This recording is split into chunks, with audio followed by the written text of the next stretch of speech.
Bad news খুব অশ্লীল একটা সিনেমা, অনেকেই দেখে দিচ্ছেন।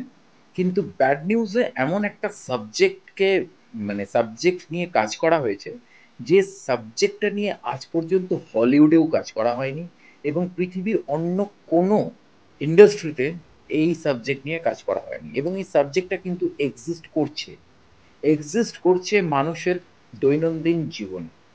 এবং কোথাও এই সাবজেক্টের মধ্যে নারী জাতিকে ছোট করা হচ্ছে বা পুরুষ জাতিকে বোকা হিসেবে প্রেজেন্ট করা হচ্ছে এমনটা নয়। কিন্তু এই সাবজেক্টটা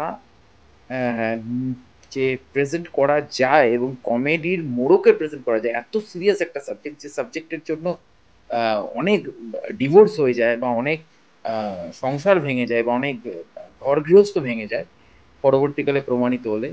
তো সেই সাবজেক্টটাকে কমেডির মোড়কে প্রেজেন্ট করে ব্যাপারটাকে খুব হালকা চালে প্রেজেন্ট করা, এটা একটা করণ জোহরের মুন্সিয়ানা, কারণ করণ জোহরের প্রোডাকশন, এবং অবশ্যই তার সাথে সাথে ডিরেক্টরেরও একটা বিরাট প্রেজেন্টেশন, এবং সবচেয়ে বড় জিনিস হচ্ছে ডায়লগ রাইটার। ছবির ডায়লগ রাইটার যিনি, তিনি এত সুন্দর করে প্রত্যেকটা সংলাপকে প্রেজেন্ট করেছেন, যে সংলাপগুলো নিজেরা এক একটা খুব ওয়েটি এবং খুব মানে ক্যাচি আর কি, যেটা আপনাকে হাসাবেও এবং আপনাকে ভাবাবেও।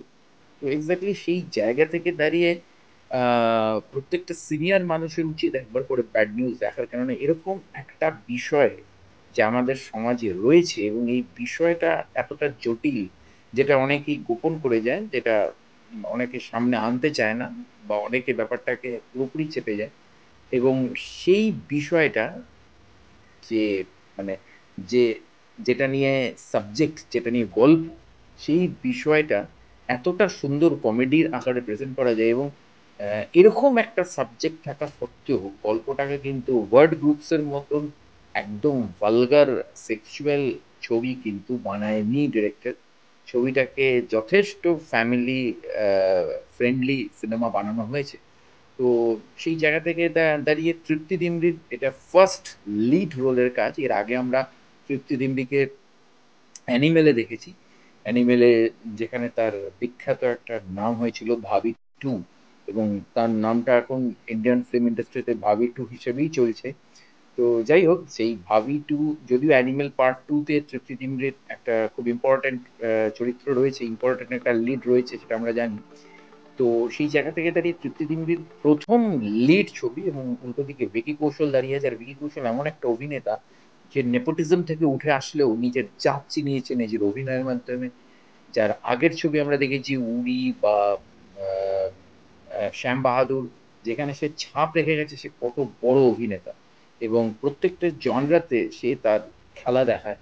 এবং সেই জায়গা থেকে দাঁড়িয়ে ব্যাড নিউজে সে তার কিন্তু অসাধারণ অভিনয়ের প্রেজেন্টেশন দেখিয়েছে। এবং অন্যদিকে পাঞ্জাবের বিখ্যাত স্টার অ্যামি উইগস এসছে, এবং তার প্রথম বলিউড ফিল্ম, কেননা আমরা জানি যে পাঞ্জাবের সবচেয়ে বড় সুপারস্টার দিলজিৎ দোসাঞ্জি কিন্তু প্রায় রেগুলার প্রসেসে বলিউডে কাজ করে। এবং এই যে গুড নিউজের প্রিকুয়েল, অ্যাকচুয়ালি প্রিকুয়েল নয়, দুটো সম্পূর্ণ আলাদা কাহিনী, কিন্তু তবুও মেকার্স যেহেতু এক, সেহেতু গুড নিউজে কিন্তু দিলজিৎ দোসাঞ্জিকে আমরা 2019 সালে দেখেছিলাম, এবং ছবিটি বক্স অফিসে 100 কারোর ক্রস করে মানে একটা ছিল।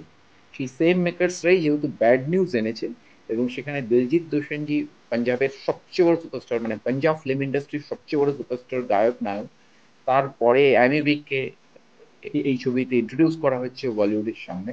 তো এটা বেশ একটা ইন্টারেস্টিং, এবং যথেষ্ট ভালো অভিনয় করেছে তার প্রথম বলিউড ফিল্ম হিসেবে।